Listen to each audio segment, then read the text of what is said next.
Hello, everyone, and welcome to Hope. My name is Tammy Lynn Connors. This is my YouTube channel and podcast, helping other people evolve. Today, I have Deonte with me. How are you today? I'm blessed. How are you? I'm blessed also. Happy to have you here. I'm so excited. So you guys always know I tell you how I meet people that are on Hope, and God puts them in my life all the time. So I went to an event about a month ago, I guess it's been now, and it was an acoustic event. And actually, Nate Hicks' sister, Aaliyah, I interviewed her the other day, last week. Yeah, right before her album release. So it was really cool. So Deonte was the MC there, which he did an amazing job. He made me laugh so hard. You were just like, I'm just like, this guy's energy and personality is so great. So we got to talking afterwards, and he has a book. It's called Pushed. I do. Yes, right here's the book, Pushed. Pray until something happens every day. So I was blessed I bought a book, I got an autograph, and I read the book, and it is so good. Appreciate you saying No, it's so good. So it's a story, right? And that's what I'm all about, is the stories of hope. So my mission and vision with Hope is just this: to help other people know that they don't struggle alone. I feel like in this world today, especially the last 2 years, people are at home, they feel like they're all alone in their struggles and there's no hope for them. But if they hear a story of struggle that somebody unfortunately went to, but fortunately got to a strength, maybe they'll just get out of bed that day. Be like, man, if Deonte went through that, I can get out of bed today. You know, I just said to somebody the other day, when I read your story, I was like, shh, my story's nothing, which I know it is, but at the same time, you know, they say we put all our problems in a pile, and we're gonna go run and grab ours real quick. Like, if your problems were in a pile compared to my problems, I'd be like, yeah, I'm gonna take mine back. And, you know, so the struggles to strength are real. So I guess let's just start with Deonte from childhood. All right. Well, I was born in 1985 to a mother addicted to crack cocaine. My father sold drugs. My mother used drugs. So my mother smoked crack cocaine the entire time she was pregnant with me. And I don't remember much from that age, but I'm reminded by stories that my mom tells about how hard it was to deal with my father. So when I was 3, my father went to prison for selling drugs. And my mom would tell me these stories about how my father used to physically abuse her and mentally abuse her and all kinds of stuff, manipulate her, because she would try to leave him sometimes, but he would find some way to get her to stay. He would do like crazy things like lock himself in a room, shoot a gun, pull the trigger. She couldn't get in, and she called the police. They kicked down the door, and my father jumped out the window. He would jump out the window to act like, you know, was trying to kill himself, or something like that. Right. And he would do this every time she was getting ready to leave. He played little mind games. He's lactose intolerant. One time he laid in milk and put he laid in bleach and put milk on his mouth to look like foam. Oh my goodness. Because she was threatening to leave him. Right. And he wanted her to think that he had drank bleach. So he would play these all type of mind games with my mom to, you know, try to get her safe. So I think when my father went to prison at 3, I think she felt like it was a way out. And she also had an addiction to crack cocaine. So I had 2 little sisters, and I was the oldest. So it was 3 of us. She took me to spend the night over my grandmother's house, which was my father's mother's house, but she never came back. So my grandmother, who I refer to as Nana, ended up getting custody of us and taking care of us. And it wasn't so bad at my Nana's house. My Nana was, had a master's degree, well educated, put us in what she thought was the best schools, Rosary Cathedral in the Toledo, Ohio area. Yeah. So we were going to those schools, and everything was working out, but her health began to deteriorate, and she couldn't take care of us the way that she was taking care of us. And the people at my school started to notice, and that was my first stint in foster care. Okay, I'm going to stop right here real quick. You talked about your mom dropping you off at your Nana's house and never coming back to pick you up. Yeah. Did you like wake up every day like, is she coming today? You know, did you have that feeling like? You know what? I just knew that it wasn't the normal. So when I got to stay with my Nana was so loving and caring that I think that it was kind of like patched up. But at the same time, yeah, I knew that my mom was out there and she wasn't around. Right. So I kind of felt it. And I was only 3. Right. But I understood that it was a disconnect somehow, like what I was used to was changing. You know, I don't know if my little sisters did. Right. You know, that's a good question to ask them. Yeah. But I know I did. I remember not waiting for my mom. Right. I do remember that. Yeah. Okay. So let's continue now. So I was in 3rd grade. They took me out of my Nana's house and put me in the foster care. Now, this is my first foster home. My first foster home, I ended up living in 10 different foster homes and 4 different group homes. Wow. My first foster home was a very old couple.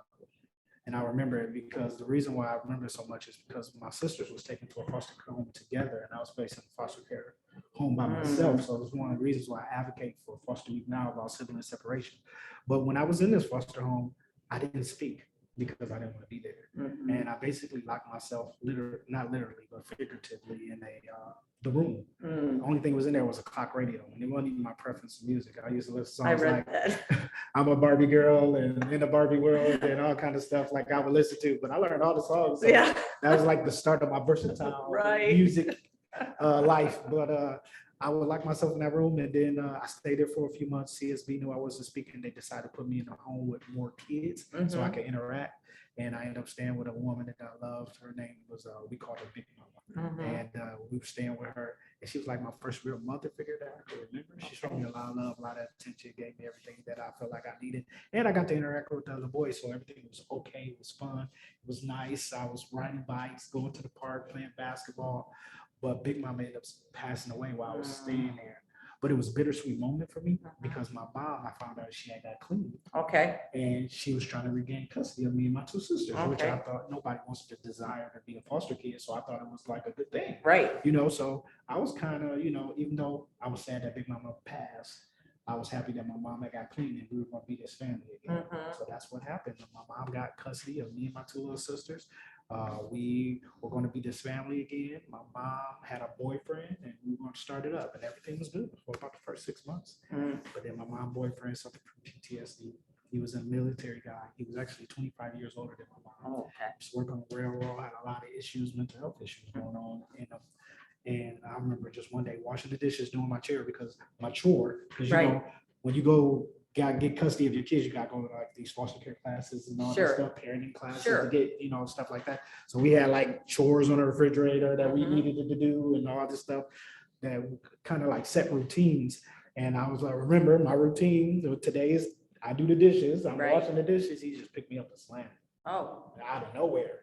And it was crazy because I remember I couldn't defend myself, you know, he's bigger, stronger than me. I was like, I can't wait till I get But my mom tried to help me, and he ended up hitting her.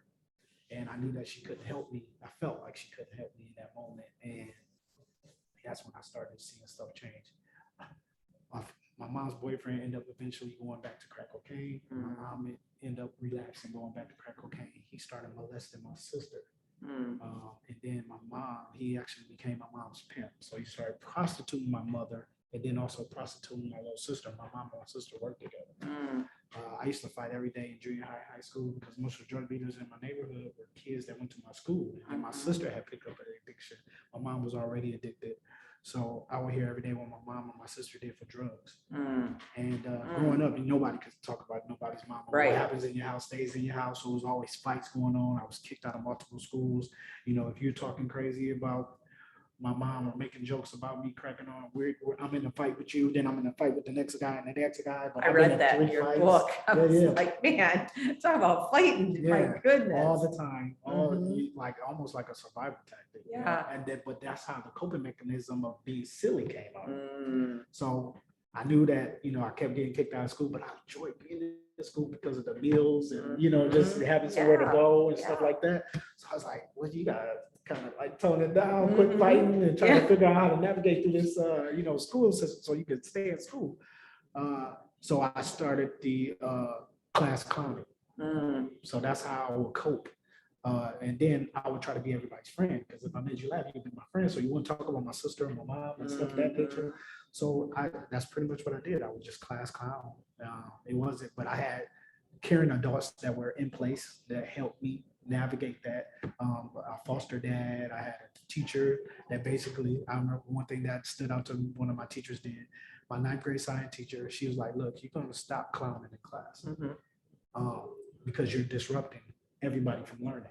So what I need you to do is be quiet for 40 minutes, and then I'll give you the Deonte Moss show at the last 5 minutes, but you got to be quiet. So I was like, well, you going to let me act the fool for the last 5 minutes? So I literally would go to class and wait for 40 minutes for the Deonte Moss show to start. And then she's like, okay, you can go. And then she'll just let me get on the board, do whatever I say, my little jokes and make the class laugh, whatever. Well, what eventually happened is that I would wait and listen. And then I started Learning. hearing the lesson, get my work done. Sometimes I missed the Deonte Moss show because I was doing the work. She like, wait, trick me into handling business and doing what I need to do. And I got a good grade. Right. And I had got so many bad grades that I was like, wow, maybe I could really do it. And it started triggering something in me.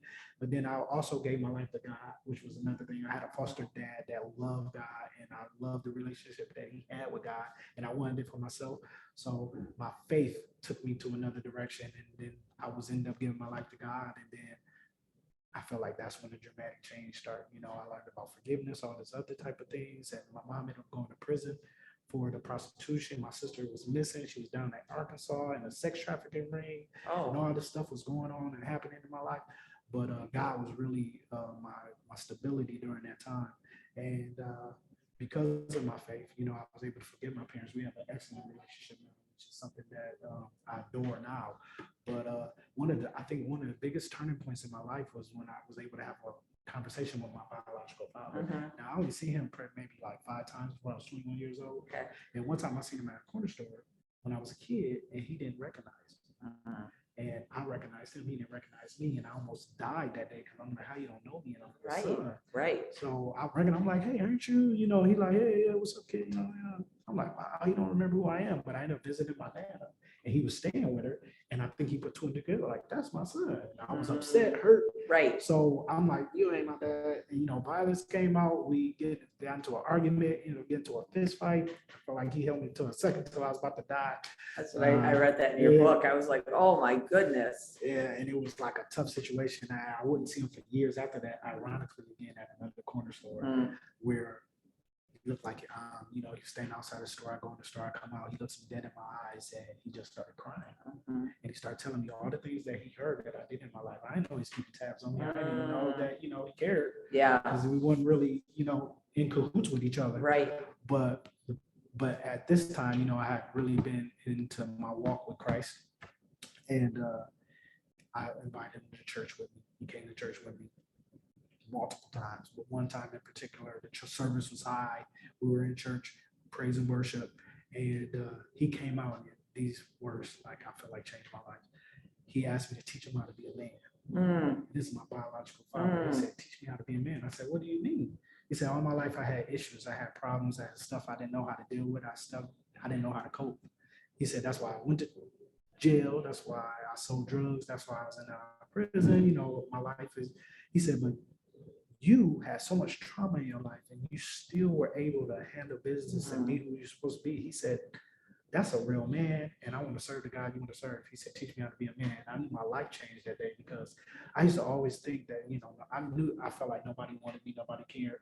And I always had a sense of success for this what happened to me, because I was like, ooh, don't nobody want me, watch me become the greatest Deonte Moss I could be. Right. Yeah, I'm gonna make everybody that didn't want me feel like, right, I should have been there. Right. Oh, he turned out amazing. Right. You know what I'm saying? Right. And that was my thinking. You know what I'm saying? But God switched that whole thinking. God told me that I was going to be the Moses of my generation, the Joshua of my family, the Joseph of my family, the Joseph of my family. And from that moment when my dad had that conversation with me, I knew that my success wasn't for me. It was to go back and get my family. So I was able to go back and get my mom, my sisters, my dad, and create this life where I was able to tell my story, how I journeyed through the juvenile justice system, foster care, drug addicted parents, my own prostitute.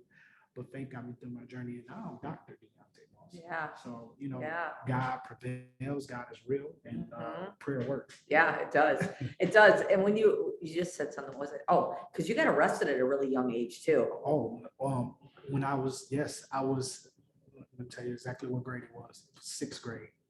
6th grade. I got 3 assault charges because I got into a fight in school. 3 teachers tried to break it up, said I assaulted them. So I was on probation.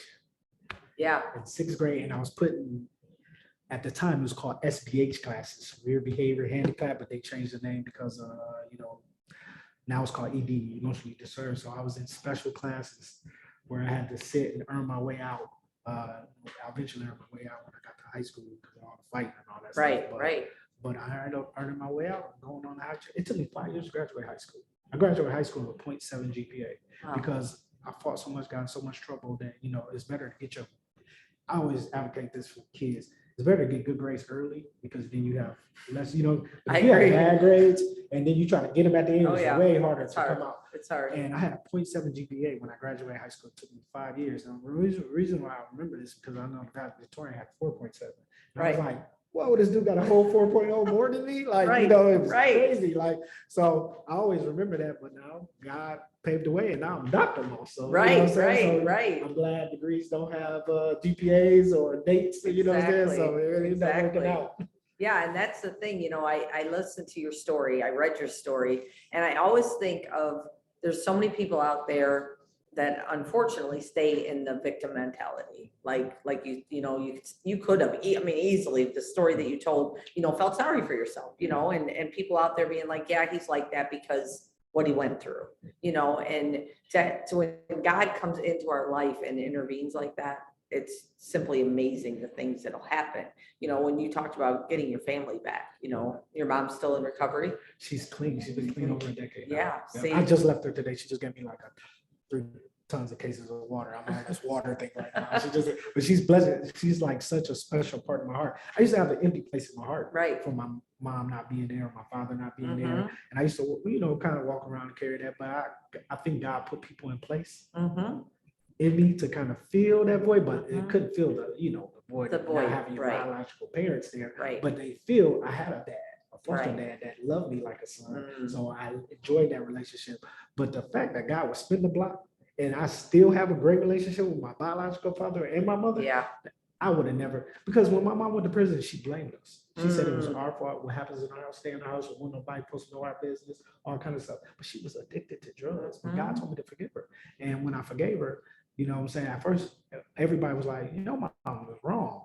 You know what I'm saying? Don't Mhm. forgive her. You know what I'm saying? Like, she wrong. If you don't ever talk to her again, but that ain't how God works. Mhm. He told me my mom had an issue. She was addicted to drugs. And when she went to prison, she had time to get clean and think about it. And people know when they're wrong. Right. They know when they're wrong. Oh, yeah. And then usually they try to fix it or, you know, so, and we weren't talking to her, but God told me to talk to her. And Mhm. she told me eventually that was the reason why she stayed clean, because she Mm. realized her wrong, what she did wrong. And because having a relationship with me, my other 2 little sisters, Mhm. kept her clean when she got out. Yeah. So And then your younger sister that was also going through all that, how is she? she's doing excellent. Good. She's in a way better place now. Now Yeah. she had to go through I'm some stuff. sure. She did. It was suicidal thoughts, all kind of Mhm. things that was happening for a long time. Nobody really knew her story, you know, and she still hasn't told the whole story. Yeah. And I want her to do one of these books, Yeah. you know, but she, out of time, she lives all the way in Colorado. Okay. I got another little sister that lives in Arizona, and you know, they're doing really well. Good. You know, so Good. And now you're married. I am. How long you been married? So we got married 11/11/11. So we just Oh. celebrated 11 years of marriage. My tattoo, 11/11, There make you a go. wish. 11/11, it's my number too. So you guys just celebrated an anniversary. I watched also you do a little trip with your wife just. We did. So we're Yeah. marriage influencers, right? Right. And travel enthusiasts. And we have this following called Moss of Marriage, where we share skills, tools, and challenges about marriage with other couples or whoever wants to listen on social media, right? So I had a dream for my birthday. I said, hey, I want to take my wife somewhere special. And I want to take her to the airport. I don't want her to pack no luggage or nothing. I just want her to pick where she wants to go. We go shopping there, figure out what we're doing when we get there, whatever. People donated money for this to happen, for this Yeah. experience. So I was finally able to take her last week. Yeah. And she didn't know. It was under her grandfather had just passed away. So we got back from Mississippi and did that. I just took her to the airport. I said, pick where you want to go. She actually saved me a couple $, because I thought she wanted to go out the country. But she was like, no, I just want to go somewhere warm. There you go. So she ended up in Dallas one day. Then we went to Miami, got to catch a Heat game. Nice. And got to park with the players, had a private Oh. booth, had a server. Oh my They goodness. put us on the Titron, said happy anniversary. It wasn't our anniversary, but it was like happy anniversary. Right, close enough. Man, we had so much fun. I had a great time, and I know she had an excellent time. Yeah. So everything worked out. It was great. Now, do you guys have kids? Now I have 2 daughters. We don't Okay. have any kids together. Okay. but Oh, she's you still- had a daughter at a very I young have 2. age. Yeah, 15 years old. I planned it. It's Yeah, part of I the remember testimony. reading that Yeah, now yeah. that you just said that. Now I'm a grandfather. So that daughter is 21 years Oh, old. and your grandfather? And she Oh has my a goodness. 1-year-old. And then I have another daughter who's 19, and Okay. she's studying to be an architect at a university around here, Bowling Green. So, Okay. you know, she's doing her thing. We just all hung out last night. Went to go see the movie Avatar. Really good. Oh, was it good? Yeah. Yeah. So, yeah, I remember reading that in your book now too. Like you planned to get this girl pregnant. Because I felt like I knew foster care was coming, and I felt like they'll let me stay. Mhm. Because that's a 15-year-old thinking. Sure. You know, my mom was out in the streets. I could do whatever I want, kind of thought mental. So I was like, this was a great idea. We're going to have this baby, and they're not going to separate us because they're not babies. Right. Got responsibility. Right. Here. No, they sent me to another foster home. But it's so cool that, I mean, honestly, at 15, having the baby and then still having a relationship, you know what I mean? Like with the. It's so crazy. I was telling my daughters the other day, I feel like I'm just not who I feel like I'm mature enough to be the father that I'm supposed to be. I basically grew up with my little girls. I feel like I'm like a big brother thing type thing. So now I have a grandson. I'm like, hold on, this is what has to happen. Right. They never had none of that, but God honored that. They turned out amazing. They're doing amazing things, and I'm just happy that I always trusted him, even when I didn't know what I was doing. He made sure everything was right. And that's it, you know, and that's the thing, the path that we go on. And I just was listening to Stephen Pertrick. I don't know if you know who he is. I love him. And that's a good pastor. He is. And so today he was talking about, and I can't remember exactly. I'm going to actually look it up while I'm talking to you, because he was talking about the thorns in our side, and he had an acronym for it. And hold on, I'm going to find it real quick because it was pretty powerful. If I can figure my phone out, you know, it's that thing.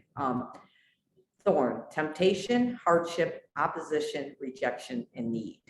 And I thought that was so good because, you know, we always have this thorn. We feel like we have this thorn in our side, but really it can be the opposition, but it's always teaching us something, and it's what we're going to do with it, you know? And I feel like a lot of times in life, we have those things that happen to us, just like we were talking about your wife's grandfather passing away. And you said just prior to that, you guys were all able to be there and be with him. You know, and take pictures and do all those things. So you took that part of the positive part. And I think what happens a lot with people is they dwell on the negative and they can't turn it around to any type of positive. And no matter what happens in life, I mean, you've struggled through a lot. I've, you know, lost children. I've had a lot too.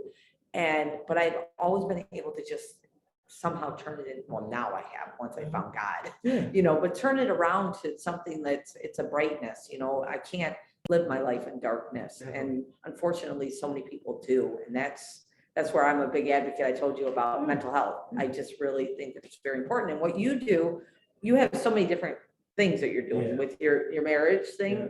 And then you work with foster kids, right? I'm an advocate for foster youth.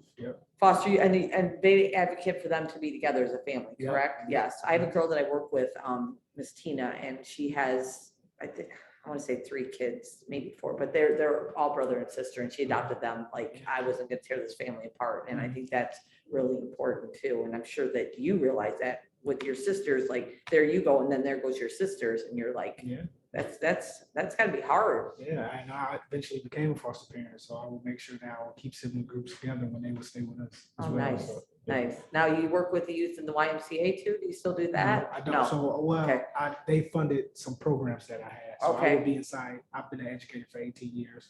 I was a behavior coach and then also a drama teacher. So we make all the kind of movies, plays, and stuff like that. You can find all that stuff on YouTube. But so I would go inside the schools and I would kind of be the liaison between parents and students and staff, because some staff didn't understand our students because they didn't grow up in the same dynamics. Right. So I will provide incentives and all kind of stuff for kids with using my testimony about how they can get best survive inside the school building and get their work done so they can be who they were supposed to be, by letting staff know what was going on, figuring out, building relationships so they can more understand that student so they can be able to succeed. Yeah, that's awesome. And the thing is that I'm sure the students relate to you too. Absolutely. You just have that, like when I'm talking to younger people, they look at me like, okay, old lady. I'm not gonna lie, I know I'm not old, but that's what they'll look at me like. Where you just have that, I don't know, it's just that youthful presence that I'm sure that they can really relate to. Still silly to this day. So. Well, yeah, you're definitely, I tell you, when I saw you on that stage for Nate Hicks Acoustic Vibes, I was like, oh my gosh, this guy is great. Yeah. And then I think it was Aaliyah, she's like,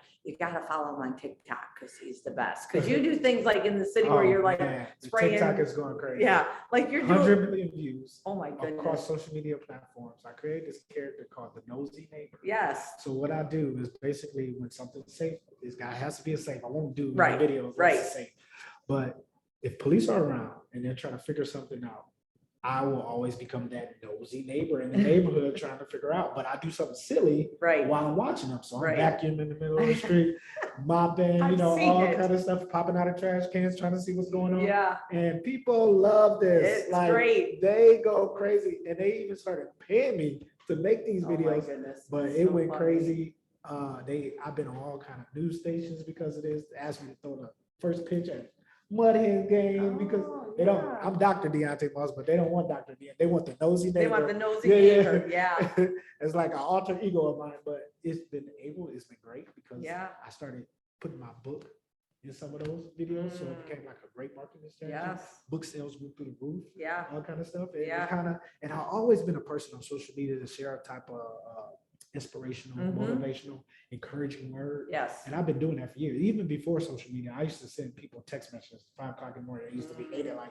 quit texting me at 5 o'clock, you're waking me up. All this inspirational stuff, right? Right, And when social media come, it was like beautiful for me because I just would transfer that to MySpace or whatever. Yeah, I'm showing my yeah, age now. But yeah. when Facebook, and I would just transfer it. So I wouldn't send texts anymore, just follow me and I'll Mhm. share. So I've been doing that for years. But when the nosy neighbor come, I got these giant followings. Yeah. Right. So now they're like, oh my God, I love your prayers or your inspiration and all this Yeah. other stuff. But they were getting it. I've been doing that's who I've been forever. yeah. You know what I'm saying? But yeah. now they're getting all that now because they thought they came to see the nosy neighbor, but they really getting all this inspiration. and Yeah, all that for encouragement. sure. So where do you live at? So I live in Toledo, Okay, still born and raised. You know, right. What area of the city do you live in? I live on the east side. Okay. Like right. So this is why I asked, because I saw one of your videos, geez, it was probably 6 months ago, maybe, I don't know, but I was like, I need to meet this guy, Mhm. swear to God. And I can tell you, there's a police officer that works over on the east side, her name's Koya. Mhm. She's, do you know her, right? I bet if you see her, I'll show you a picture of her, and I bet you'll know her because she knew you. Mhm. She's like, oh, we love him. She's like, all the police officers were always waiting to see, is he gonna show up? Because I didn't know at the time nosy neighbor, right? Mhm. And it's just funny that I sit here with you today because I told her, I'm like, she told me, she's like, well, when I see him, I'll tell him that we need to get a hold of you for you to be on the podcast, right? And so here we are. And So it worked out. Look it at worked it. out. See how God does that? It's just so funny. I'm gonna tell her today too. We'll take a picture and I'm gonna send it to her and be like, look it. So yeah, that's just so cool because I did, and I think, and I said something to my son because he works over on Woodville, and he's like, oh my God, Mom. He's like, I love watching him. So yeah, it's just cool that you do that. But here's the thing and that's what I do with Hope too. And like my page, I have people call me and they'll be like, man, if I'm having a bad day, I just go to your page because I know you're gonna be out there dancing, or Yeah. you're gonna just have something funny, or you're gonna be inspirational. But at the same time, it's still talk about real life too. You can't just be like, I mean, unfortunately, many of us this past week, we had Twitch, with a self-inflicted gun wound or gun, yeah. And just to look at his videos, we were talking about that, for the last 4 or 5 days, that smile, that happiness, Robin Williams, I talked about the girl that jumped off a building in New York, and it's That's like America. so hard to even relate to that hurt that they're feeling inside. Yeah. So I think at the same time, though, we see that happy reel of life, Yeah. right? Like everybody's showing their highlight reels, and nobody realizes that there's stuff that people go through, and then people compare themselves to the highlight reels, right? Like they're like, oh, well, Tammy's always dancing and she's always happy. But I have real life too, and I've done a lot of work to get to here, and I share that a lot, and I see that with some of your posts I've been watching and stuff. But that's why you hope to do that. Right. Because what I found out is that writing my book became a healing process for me. Mhm. Yes. Right? Yes. Hurt people, but heal people. Mhm. And it became therapeutic. Because it's stuff in this book that I never told anyone. Mhm. And I couldn't say it out loud. Right. But when I wrote it down and I published it, people was like, hey, in chapter 7, you said, Yeah. now I have to talk about it. I have Right. to verbalize it and talk out loud. And that became a healing. 'Cause, Yes. we think we are the only ones going through a lot of Mhm. stuff because we don't tell everybody our Right. business. And then I found out that other people were going through some of the same Yes. thing, and they would come back and tell me, like, dude, that's Yes. what happened to me. Yes. Whatever. It became therapeutic and a healing for me. And I Mhm. feel like, that's what happens, and that's what I want to share with people, Yes. Yes, and that's exactly why I do this. Like I said to you too, I had a man, his name's Keith. I interviewed him, probably about a year ago, met him on TikTok. I say 90% of the people I've interviewed, I never met before in my life. Really? It's just, I'll tell you a story real quick in a minute, but I interviewed Keith and he shared the story. I was like, at first he was like, yeah, I smoked pot at 5. I was selling weed by the time I was 8. And I'm looking, and he's like, I think I could be great on your podcast. So he shared his story and he called me afterwards and he said, you changed my life. And I'm like, how did I change your life? He's like, I've never shared my story before. I've always kept it inside. And now I just got it all out and it changed everything about me. And I thought, yeah, that's it. Like you said, we can keep that all buried inside. Trent Shelton, do you ever follow him? I do. Okay, so he says, my transparency will lead to someone else's transformation. And it's so true. And you It's see it on so the news every true. day. All these people that hold this stuff in and Mhm. stuff happens to them. Like we just seen some recent stuff. Yes, They hold that stuff, don't nobody know. yeah, They're the only ones dealing with it. They balance. That's one of the reasons why I started a man day okay, here in the city. Okay. So every other Monday, I get these men together and we talk about real life issues, stuff that's going on inside that we don't get to vent or talk about, and we express it and get it out.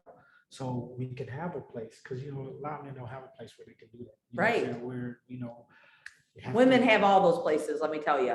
well, we did. So I created an atmosphere where we're able to discuss these type of things, and we're able to find out that maybe we're not the only ones dealing with something. Or even if Yeah. we are, we at least get to talk about it, so we don't hold it on and Yes. explode. Yes. So- Yeah, and that makes it relatable, because people, like you said, Reggie, I just interviewed the other day, and he had a book, he came out last year, I can't remember exactly, but he's coming out with the second edition. I remember when his Was first the book one. of poetry?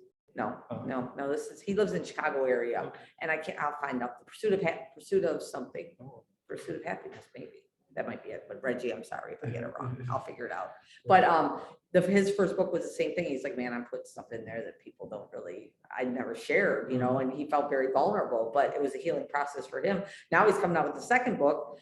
Now he shared his story. Now he's going to talk about, the solutions to get him to get through the things. And I think that when people, that's why I do this. Like I said, people feel like they're alone in their struggle. And then they're like, oh, wait a minute.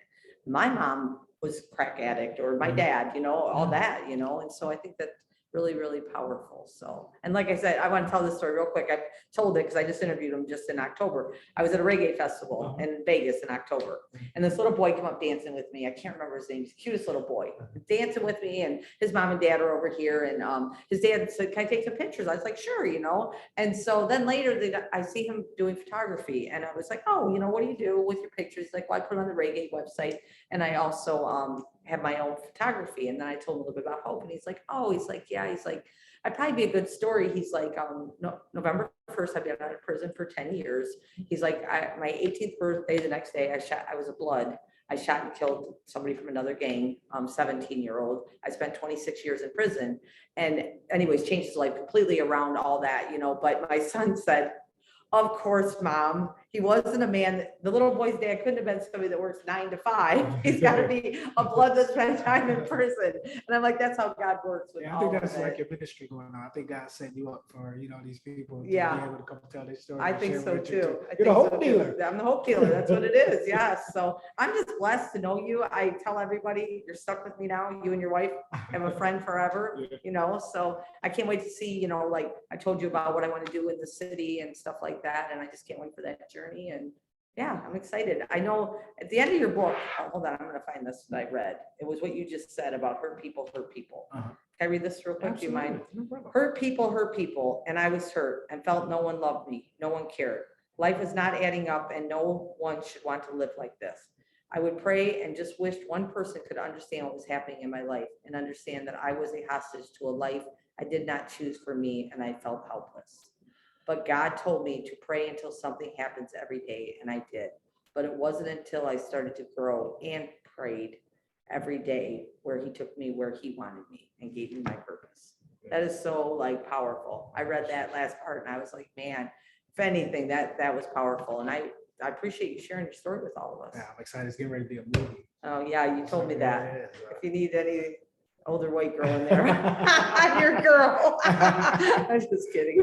Well, I'm not really kidding, but if you need any extras, I'm here, right here in the city. So is there any last words you want to say to anybody out there? Man, I'm just excited to be here. Thank you for having me. Thank you for sharing your platform with me. I'm truly grateful. Any way I can get out and do what God told me to do, I'm excited to do it. So thank you again. Thank you. So everybody, thank you so much for getting on Hope. Deonte, I'm sure we'll touch back again at another time, but I appreciate everybody. Holidays are coming up. I know that, I said this the other day, like, the holidays are great and they're supposed to be this joyous time, but for a lot of people, it's not. So just be kind, smile, hold the door open for somebody, say something kind to somebody. You just don't know what you'll do for their day. So thanks again, everybody, for getting on Hope, and have an amazing day.